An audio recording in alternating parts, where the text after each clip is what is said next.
Hello and welcome to another Instrument Exploratory with Mr. Moffat. The instrument of the day is actually not an instrument at all. It's an instrument section, and it's the percussion section.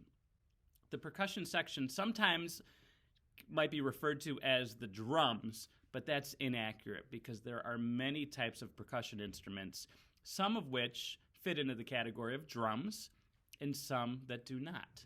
We're going to break down the percussion section into three main groups today. The first group is rhythm percussion.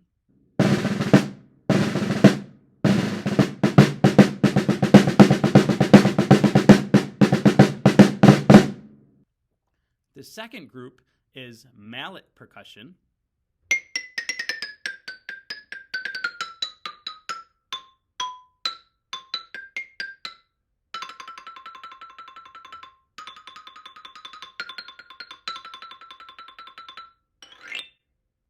And the third group we're going to touch on today is the drum set.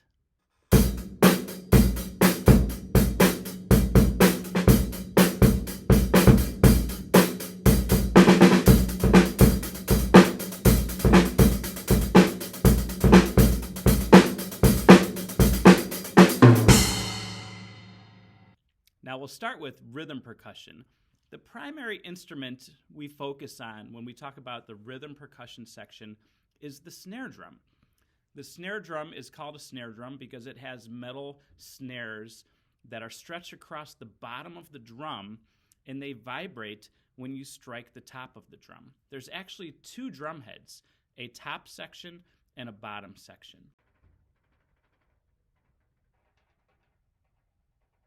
As you can see, the top section is a lighter color, usually white, and it's not clear, it's not see-through. The bottom head of the drum is typically clear, and you could see through it to allow you to see into the shell of the drum, and that's the part of the drum where the snares stretch across and create that kind of loud metallic banging snare drum sound that the snare is known for.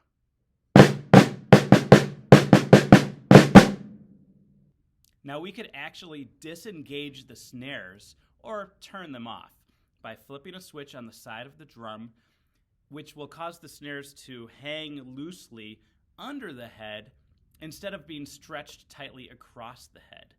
And when we do that, the snare drum takes on a whole different sound, and it sounds something like this.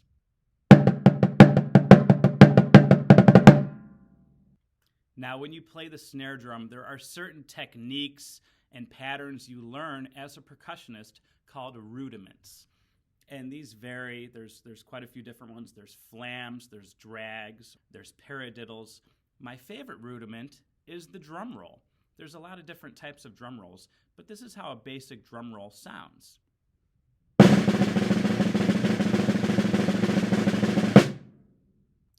There's a common misconception that to play a drum roll, you have to have really fast hands. It's not true. The stick does most of the work. You loosen your grip and you allow the stick to bounce multiple times on the drum head instead of you manufacturing all that speed yourself with really fast hands.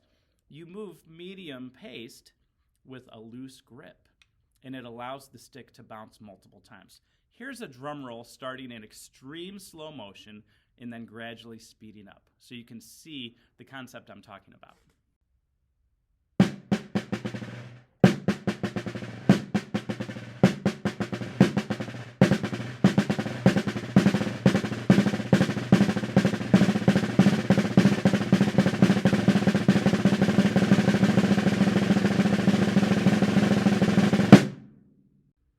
So as you can see, you don't need a lot of speed to do a drum roll.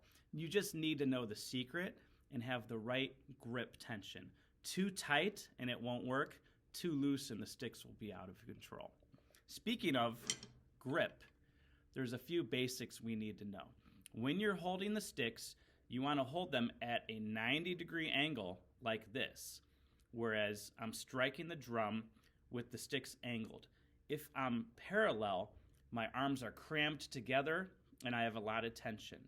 All right, if I'm out a little bit but not quite 90, I have an acute angle created by the sticks. I'm still crammed with my body. If I'm flared out too far past 90, which is an obtuse angle, now my arms are up too high and I don't have control, and I'm going to get tired eventually. So this 90-degree angle is the perfect angle. Also, when you hold the stick, you want to hold it 2/3 from the tip or 1/3 from the back end of the stick. This gives you the best balance point, where you have some weight at the end of the stick, but not too much weight like this, where we would be out of control. If I hold halfway or in the middle, now it's much too light and I can't quite get the strike that I need. One other tip, when you're holding the stick, often you want to do a 3 or 4 finger grip, where I'm not holding with all 5 fingers. Typically, I won't have my pinky contact the stick. This is a 4-finger grip. And sometimes I'll play where I don't have my ring finger or my pinky contacting. This is a 3-finger grip. 3 or 4-finger grips are acceptable. At times I can use a 5-finger grip. This is typically if I'm in a parade in a marching band and I want to be careful not to drop the sticks, because when you're marching you can't stop and bend over and pick up things. Plus you have a harness holding the drum, since it's a marching snare drum, and it's very difficult to get down to the ground and tie your shoe, let alone pick up a stick. So you normally have aids and assistants behind the percussion section to help in the event you drop a stick. But that's one of the only times I will use a 5-finger grip. In addition, there are 2 hand positions when you're gripping. This is a overhand or matched grip, because my hands match each other. I could take the left stick and kind of underslung it, or have my hand go underneath the stick. This is called a traditional or a military grip.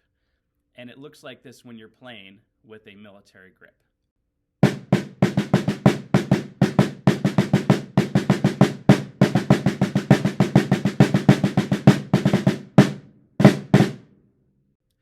When you're a beginner, we typically teach overhand or matched, where the knuckles are up and you're using your hands in the same way. It's just a little bit less complicated at first, but everybody eventually learns the traditional or the military grip, because it's a very good grip and it's something that percussionists still use to this day, even though it was invented quite a long time ago. Now we're going to get to watch a professional drummer who was a cast member of the Broadway show Blast. Blast was a show that incorporated percussion and elements of marching band and field shows and brought it inside to an audience, and they toured the world and they presented it on Broadway, and it was a big smash hit. This is actually a drum professional who is a world champion. Yes, you heard me right. There are snare drum competitions, and this particular individual won first place. So let's get to watch his performance now on his snare drum solo.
if you noticed, he didn't just drum kind of normally where you hold on to the sticks. He was doing something called juggling, where you're drumming and the sticks are flying in the air, and he was still able to keep his rhythm steady, which is just phenomenal. That's just an amazing thing. Takes a lot of practice, a lot of dedication. Now we're going to move to the mallet, or the keyboard percussion world. The main instrument in this section is the xylophone.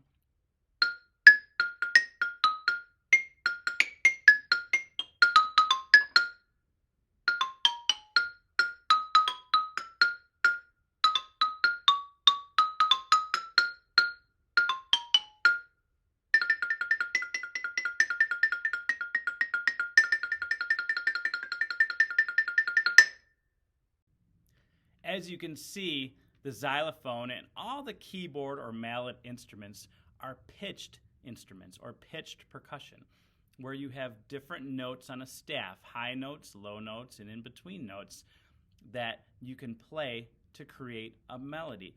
This is quite a bit different than rhythm percussion, where you basically have rhythm only and not pitch. Another big difference is what you use to strike the instruments. For mallet percussion, we call it mallet percussion because we use mallets, which look like these. And mallets have a very thin stick, and then at the end of some kind of a ball, which sometimes is rubber or hard plastic, sometimes it's even yarn if we want a softer sound, and you strike the bars with these mallets. For snare drums, we don't use mallets at all. We use snare drum sticks, which are a little bit thicker, and there's not really a ball at the end. There's this small bead, and you strike the drum with that tip of the stick. So that's one of the biggest differences. With mallet instruments, you play different bars. If you want to play a high note, you have to go off to the right, and there's smaller bars, and each bar has a name: B flat, A, F sharp, G, and they correspond to a line on the staff. And the bars are positioned exactly the same as a piano. So on a piano, you have black keys and white keys. All the white keys are the natural tones, and the black keys are the sharps and flats. They're positioned the exact same way on a xylophone or any other keyboard instrument. Typically, they're not colored black and white. They're all the same color because they're primarily made of a type of wood. But that is how the mallet section functions and how you perform on a mallet instrument. Let's watch a professional xylophonist play a solo called Sparks. And this particular young lady is going to be playing with a full band accompaniment in performance. So we're going to watch just a small excerpt of her performance on the xylophone. Hope you enjoy.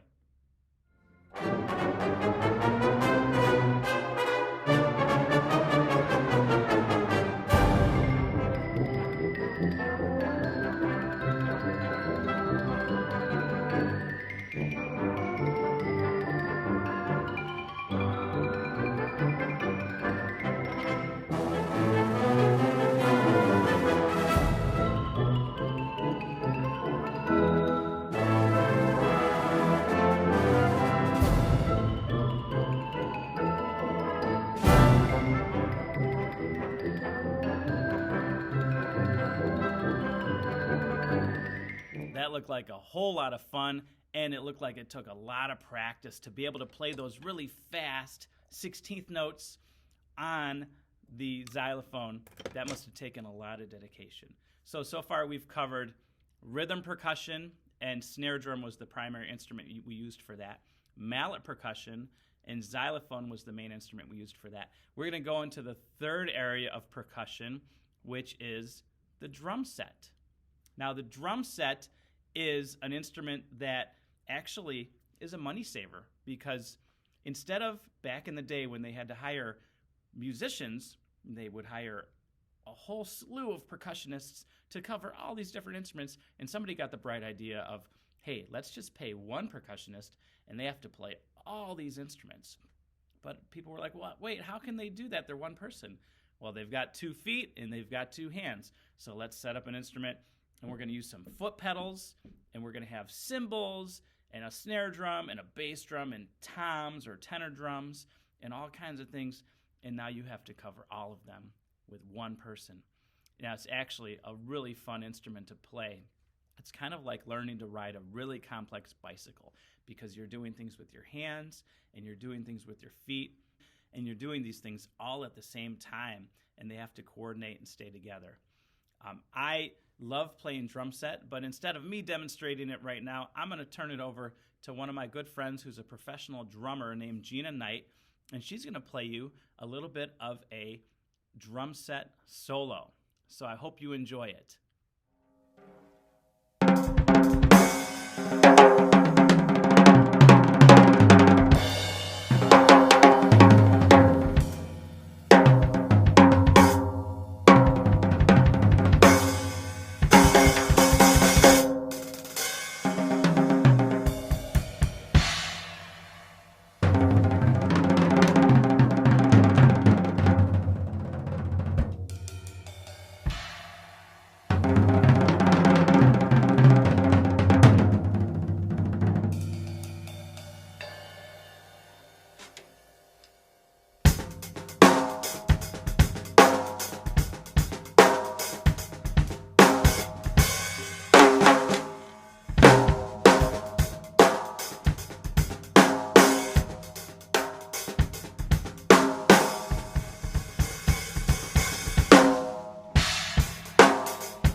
That was amazing. That was really good. Gina drums in a lot of local bands in Chicago, and she's actually drummed on famous television shows. You've probably seen her on TV. Now, two things struck me when I watched that. That looked like an awful lot of fun. You could tell she was having fun. It's just a fun thing to play musical instruments. And number two, that took an awful lot of work to be able to do that at such a high level. Now, I would imagine when she first started drums, she wasn't able to play at the level that you just saw. That took lots of practice and lots of dedication. But the fun thing is, the more you practice, the better you get, the more fun it is. And then it's just like this kind of circular process. You keep practicing, you get better, you improve, you have more fun. You want to play more, you practice more, you get better, you improve, you have even more fun. So it's a fun process learning to play an instrument. I love playing percussion. It's one of my favorite sections to play.